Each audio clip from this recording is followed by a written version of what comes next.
Deixe seu like e se inscreva no canal para ficar por dentro de novas atualizações sobre isso. Globalização no centro das atenções em Davos.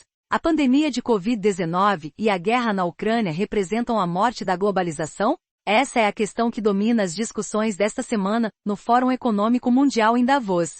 Alguns movimentos anti-globalização não hesitam em falar de desglobalização, diante de interrupções na cadeia de suprimentos relacionadas ao conflito na Ucrânia e aos bloqueios na China, na esperança de construir sistemas de distribuição mais sólidos que não sejam afetados por crises como a guerra. A desglobalização significaria trazer a produção de volta para casa, com a circulação de mercadorias em distâncias mais curtas.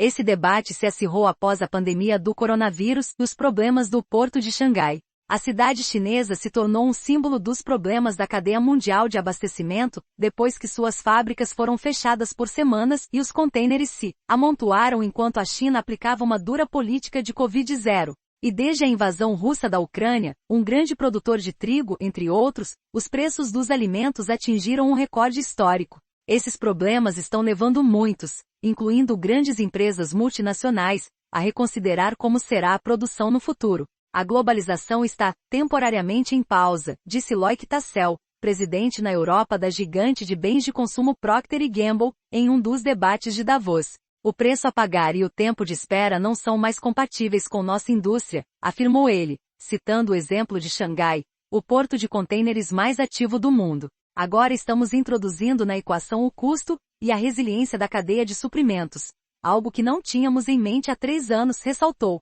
Pamela Cook Hamilton, diretora do Centro de Comércio Internacional, organização com sede em Genebra, prefere falar de diversificação e realocação, e não de desglobalização, ou seja, de um sistema em que, nas áreas de conflito, as cadeias de abastecimento estariam mais próximas.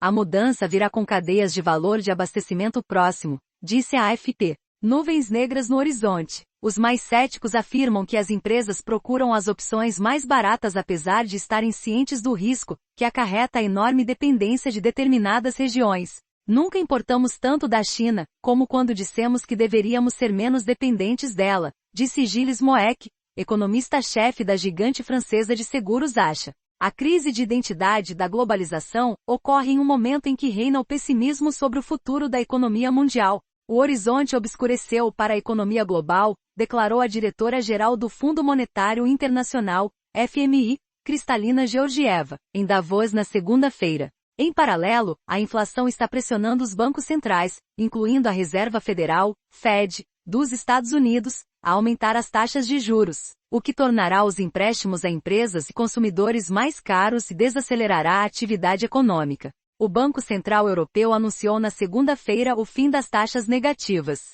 Apesar de a Comissão Europeia ter reduzido na semana passada as previsões de crescimento da zona do euro para 2022, de 4% para 2,7%, e os números da China, o motor do crescimento global, revelaram as consequências da estrita política de Covid-0 de Pequim, com a abrupta queda nas vendas no varejo e da produção das fábricas, para seu nível mais baixo em mais de 2 anos, enquanto o desemprego está próximo de níveis recordes. Veja também mais FGTS tem 2 saques de R$ 1.000 esta semana, esta quarta, 11 e sábado, 14. Veja quem recebe.